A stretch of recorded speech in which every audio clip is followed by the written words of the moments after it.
પુત્રોને જન્મ આપનારી નારી સાક્ષાત નારાયણી છે. માનવ જાતિ પર નારીનું ખૂબ જ મોટું ઋણ છે. નારીનું ઋણ આપણે શું ભગવાન પણ ચૂકવી શક્યો નથી. નારીનું ઋણ આપણે શું ભગવાન પણ ચૂકવી શક્યો નથી.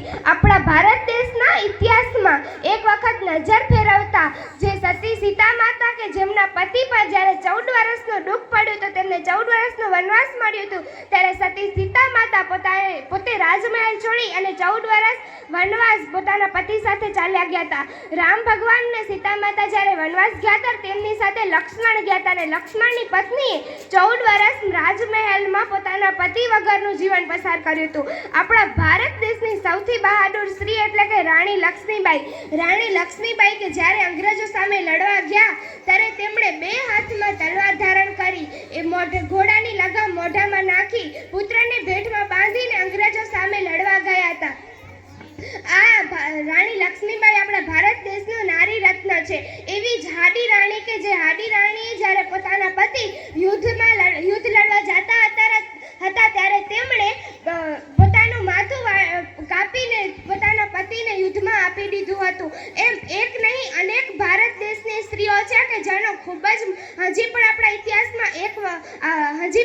આપણા ઇતિહાસમાં સુવર્ણ અક્ષરે નામ લખેલ છે. એવી મીરાબાઈ, ગંગા સતી, સરસ્વતીબેન ફૂલે, આપણા રાજકીય ક્ષેત્રમાં ઇન્દિરાબાઈ ગાંધી અને પ્રતિભાશીલ પાટીલ જેવો કાર્ય પણ કોણ કરી શકે. રમતના મેદાનમાં રમતી એવી સાનિયા નેહવાલ અને સાનિયા મિર્ઝા, આપણા અંતરિક્ષની યાત્રા કરી આવેલી આપણા ભારત દેશની દીકરીઓ એટલે કે સુનિતા વિલિયમ ને કલ્પના ચાવડા જેવું પણ કોણ કાર્ય કરી શકે. આપણા ભારત દેશના વડાપ્રધાન એટલે કે નરેન્દ્રભાઈ મોદીથી પણ ઊંચું સ્થાન ધરાવતી આપણા ભારત દેશની સ્ત્રી એટલે કે દ્રૌપદી મુર્મુજી. આપણા સૌના મનમાં એક જ વિચાર હોય છે કે પુરુષ કાર્ય કરી શકશે, આ સ્ત્રી કાર્ય કરી નહીં શકે. આ તમારા મનમાં સૌથી ખોટી વાત છે.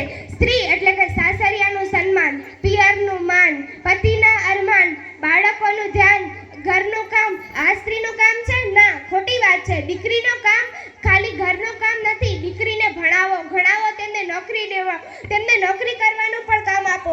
જો તમે સૌ વિચારશો કે હું મારી દીકરીને ભણાવી એનો ઊંચો કોઈ પણ ક્ષેત્રમાં, રમતગમતના, રાજકીય ક્ષેત્રમાં, તો તમે તેને જરૂર, જો તમે એને ભણાવશો, તમે તેમને સહકાર આપશો તો તે જરૂરથી કોઈ પણ ક્ષેત્રમાં આગળ વધી શકશે. એક દીકરો એક કુળમાં દીવો કરે છે, પણ એક સ્ત્રી એટલે દીકરી બે કુળમાં દીવો કરે છે. સૌની માન્યતા ખોટી હોય છે કે દીકરી આ નહીં કરી શકે, દીકરીને શું ભણવાનું, દીકરી ઘરમાં જ કામ કરે. પણ આ સૌની જે ખોટી માન્યતા છે તે તમારા મનમાંથી કાઢો. દીકરીને ભણાવો, ગણાવો. કોઈ પણ ક્ષેત્રમાં અત્યારે દીકરી પાછળ નથી રહી. તે શિક્ષક બની છે, તે ડૉક્ટર બની છે, તે કોઈ પણ ક્ષેત્રમાં દીકરી પાછળ નથી રહી. પણ દીકરીને એક જરૂર છે તો તેને ભણાવો, ગણાવો અને તમારો સહાય જોઈએ છે. જો તમે ભણાવશો તો આજ દ્રૌપદી મુર્મુજી જે રાષ્ટ્રપતિના સ્થાને છે ત્યાં કદાચ તમારી દીકરી પણ ઊભી શકશે. એટલે કે સ્ત્રીને ભણાવો, ગણાવો, તેને સન્માન આપો. તેને સમાજમાં ખાલી કામ નથી કરવાનું, તેને સમાજમાં ભણવાનું છે, ગણવાનું છે.